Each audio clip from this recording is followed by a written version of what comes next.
Hello, this is Yogesh 7000 again, and I'm back on my series on stories from the Puranas. And today we will be discussing about a story coming directly from the Puranas about the curse on the 8 Vasus. So first of all, let us understand what Vasus are. Vasus are divine beings. They're actually attendants to the king of gods Indra, but they are deities in themselves, so they have all those divine qualities and those divine powers. So this story, which is coming directly from the Puranas, is about the curse on 8 Vasus. And since it's coming directly from the Puranas, I will request you to have firm faith and belief in it, because this is not fiction. So once the Vasus, along with their wives, were visiting Earth, and they were kind of, I would say, doing some sightseeing and going around, wherein they happened to visit the hermitage, which is called an ashram in Sanskrit, of sage Vashishta. And sage Vashishta was not there at that time, and they happened to see a cow by the name of Nandini at sage Vashishta's hermitage. And when they found out, when they inquired, it was a very beautiful, lovely looking cow. And when they inquired, they found out that this cow has divine properties and divine qualities, and whoever drinks the cow's milk actually lives for 10,000 years and remains youthful during this 10,000 years, and is free from all kinds of diseases and all kinds of problems. So of course Vasus themselves were divine beings, so they didn't have any need for this cow. But one of the Vasus' wives remembered that she had a friend who is living on this earth, and if she can gift this cow to her friend, then her friend can become very powerful, very youthful, free of diseases for the next 10,000 years, and thereby become extremely powerful on this planet Earth. So they thought about it, and they eventually decided to take the cow away from the hermitage while sage Vashishta was not present there. And the reason was very simple, that had they asked sage Vashishta for this cow, they thought he will never give it to them. So they were divine beings, very powerful, and thought that they can have, or they have a right of everything on this planet Earth. So they just, without thinking, they just took the cow away. And when sage Vashishta arrived and he found that the cow with divine qualities, the cow named Nandini, was not present there, he was very upset, and he tried to look for it, and he tried looking for it pretty much everywhere where the cow could have gone, but he was unsuccessful. And when he went in his meditation, because the sage Vashishta was a very powerful sage himself with a lot of spiritual power in him, so when he went into meditation, he came to know that his cow Nandini was taken away by the 8 Vasus. And the Vasus had not, of course, done the right thing. He realized that, and thinking that, he cursed the 8 Vasus, that since you have done a deed which normally humans born in this earth can do, you're divine beings, you're yourself deity gods, and although you're attendants of Indra, but you have the status of a deity, and you did something which only somebody born on this earth can do. Sage Vashishta cursed them that let you be born on this earth as well as humans. And when the Vasus came to know about this curse, they were extremely upset. They went to sage Vashishta and asked for forgiveness, and try to find a way out. To which sage Vashishta said that once a curse is given, it cannot be undone. However, this curse will go away after a few years, but it still will stay as is. And the Vasus were very, very upset about the whole curse.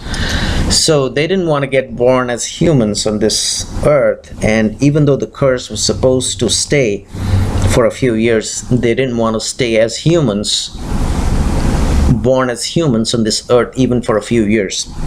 So they were going back and they saw river Ganga which was flowing, and they requested river Ganga, because Ganga is also considered, as per Hindu scriptures, as a goddess. So they did pray to river Ganga, and they came out with a solution, and they prayed to river Ganga and requested her that she should get married to King Shantanu, whom they had chosen themselves. And they were ready to get born as humans through the union of Devi Ganga and King Shantanu, because of course the curse could not be undone, which was given by sage Vashishta. So they had to get born as humans. So this is the solution they found out. They said, okay, well, since we have to do it, they identified King Shantanu to be the husband of Mother Ganga, and they would get born through the womb of Mother Ganga. And then once they are here as little babies, river Ganga can submerge them or flow them into the flowing river Ganga. So river Ganga would assume the form, or Devi Ganga would assume the form of a lady who would get married to King Shantanu. And once the 8 Vasus were born, one by one, Devi Ganga would submerge those babies into river Ganga. So the curse would be fulfilled as well. And once the children or the babies died by drowning in Ganga, they would be released from this curse, and then they would again assume the form of Vasus. So that was the plan by the Vasus, to which Devi Ganga was kind enough to agree to. And this way the curse would be fulfilled, and the Vasus would be released as well and become Vasus again from their human form. So of course the King Shantanu was identified already by the Vasus to be the husband in this earth of Devi Ganga. And it so happened that once Shantanu was on the banks of river Ganga, he found a very beautiful lady. And of course that lady knew, and the lady was none other than Devi Ganga. And Devi Ganga knew that this was King Shantanu. However, King Shantanu was not aware about the identity of Devi Ganga. He just thought that she's not a goddess, she's just a very beautiful lady. And he immediately became attracted to her, and he proposed marriage to Devi Ganga. And Devi Ganga was in her very, very beautiful form, so it was obvious that King Shantanu would be attracted. This was a part of the divine plan. And Devi Ganga said, okay, well, I'm ready to get married to you. However, there is one condition, that after we get married, you will not ask me for anything which I do against your wishes. So I'm free to do anything, any activity which I want to, and you will not question me. And the day you question me about any activity of mine, I will just leave you. That's very same moment. To which, of course, King Shantanu was so smitten by the beauty of Devi Ganga, who was, of course, in this form. Once again, this was a part of the divine plan, that he immediately agreed, and they did get married. And Devi Ganga and Shantanu, King Shantanu, started to live as husband and wife. And while they were living as husband and wife, sons were born to them, and the first was a son, to which Devi Ganga went and submerged in the river Ganga. And Shantanu was extremely shocked and surprised, but he had agreed that he is not going to ask for any of the activity of Devi Ganga, which he did not like. So he kept quiet. And so the years passed, and slowly and gradually other sons were born. And of course, just to remind you that these sons were none other than the 8 Vasus who were to be born and who were to be submerged in the Ganga river so that they could be released from this curse given to them by sage Vashishta. So the second son was born. Devi Ganga did the same thing. She submerged the baby into the flowing Ganga waters. The third, the fourth, the fifth, the sixth, and the seventh.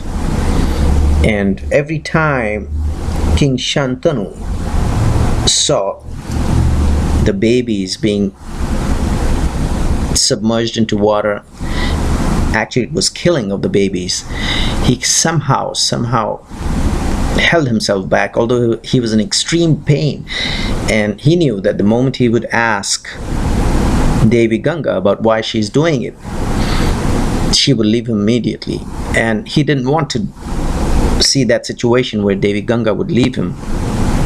So he kept quiet until the 8th son was born, and Devi Ganga did the same thing. She took the baby and she was going towards the banks of river Ganga to submerge him into the flowing Ganga waters.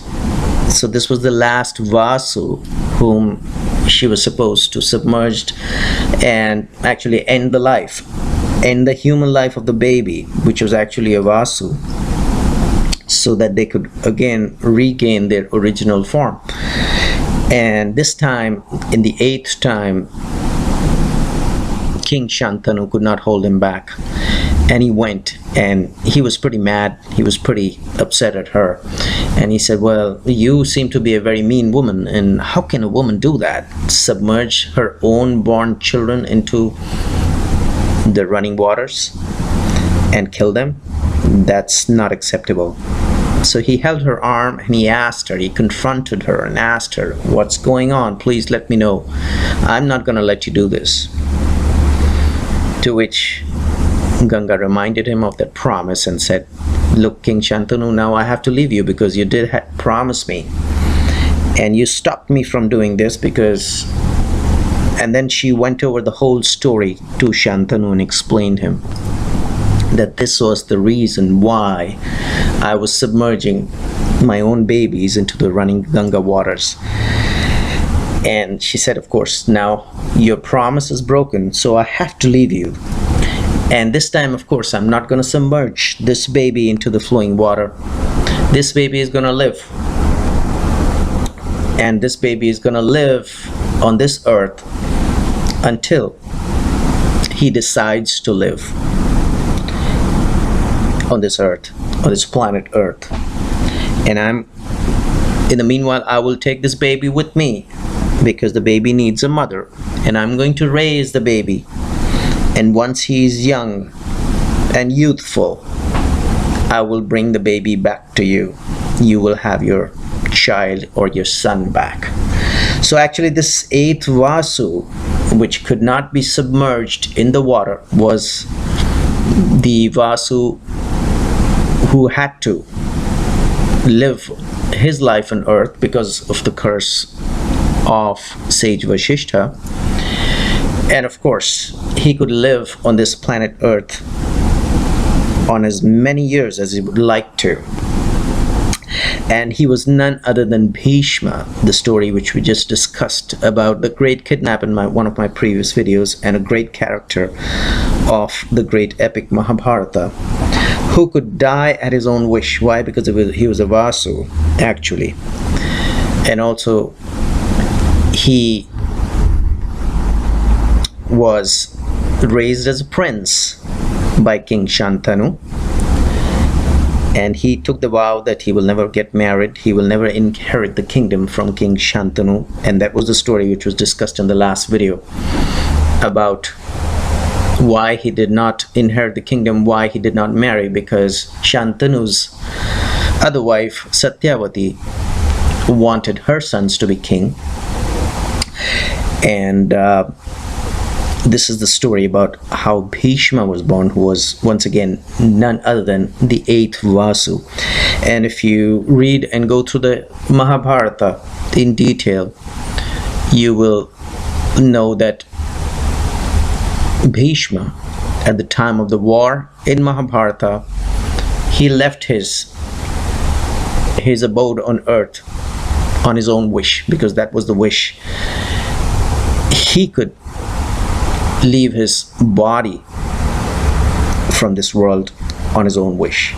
So that was the kind of a boon he had, because he had already fulfilled the curse that he will be born as a human, but then it was up to him when he could leave his body, which he did at the time of Mahabharata. And we're going to discuss that story in detail in my forthcoming videos. But in the meanwhile, I hope you enjoyed the story of the curse on the 8 Vasus and the birth of Bhishma. And in the meanwhile, I will recommend subscribe to my channel and check out my website. There is a link below. And I will see you with the continuation of stories from the Puranas very soon. Goodbye.